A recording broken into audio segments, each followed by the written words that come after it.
Hello, everybody from Central Virginia. My name is Rebecca. I'm a no-dig organic gardener.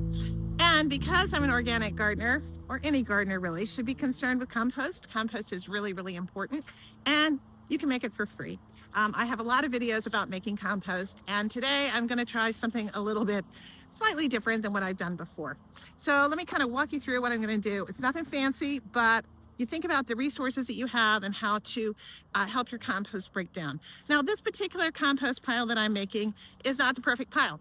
You see a lot about browns and greens and the ratios of everything that you're supposed to have, but those materials are not always available all year round.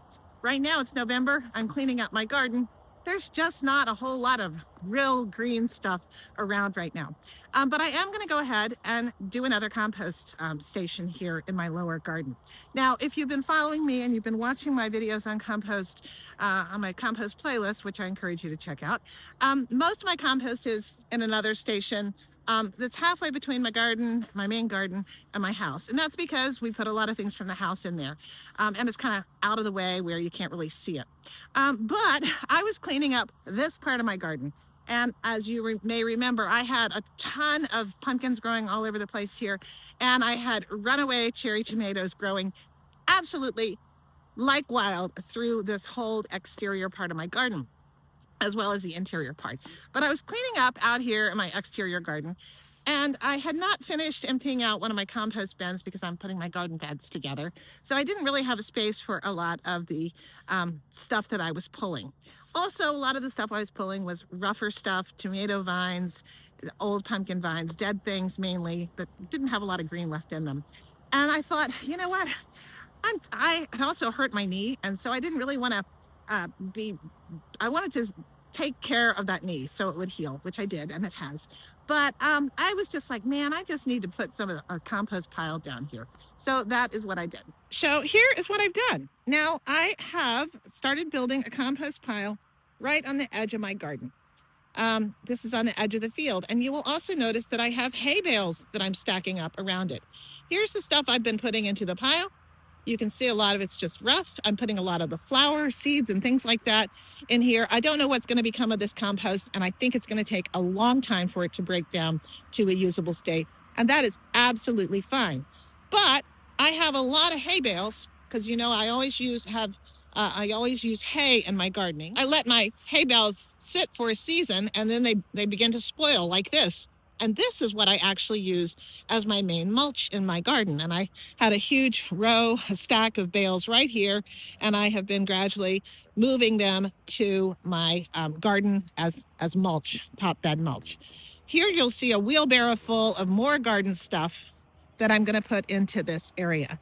Now, about these hay bales, I have more hay bales over here, and I'm going to actually build a wall of hay of 2 bales high all around this compost. And that's going to help, I think, keep it cozy in there, which will encourage it to heat up. It's not going to get very hot. I'm not worried about flammable things at this point. There's simply not enough green material in there. But this will be the place where I'll stack my hay bales. I will be using these next spring and summer for mulch. But in the meantime, they're just going to be a little cubby hole for this compost.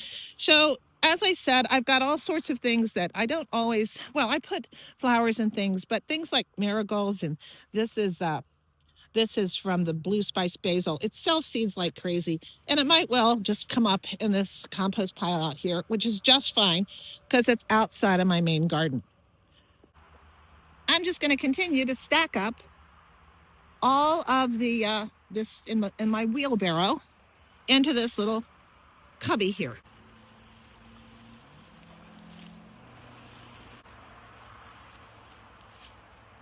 Ideally, you want your compost piles to be about 3 to 4 feet by 4 feet if you can. And I figure with the hay bales surrounding it, it'll be plenty of room for this to break down. Now, today is a good day to do that because it rained and everything's nice and moist, and that is a great thing for compost. I will just kind of keep my eye on this over the winter, but honestly, this is what's called cold composting. This pile might not be ready to use for a good year and a half. I might throw some cow manure in here, let it settle with that. and just see what happens. This is not going to be necessarily my prime compost, I don't think, but it'll be compost, and you want compost. So I need to go finish up this garden cleanup, which is coming along slowly. And I thank you so much for watching. Hey, if you want to learn more about composting, if you want to learn more about no-dig gardening, which is a great, easy method, easy on the back, easy on the body. It's no-till. You just use a lot of mulch, a lot of compost, and you can have a luscious, fertile garden. So if you're interested, follow along. I'll show you as the year progresses how I get my garden started, how I work with it during the year, how I have begun to create a more sustainable system here for myself in Central Virginia. So, thanks for watching. Take care. Bye.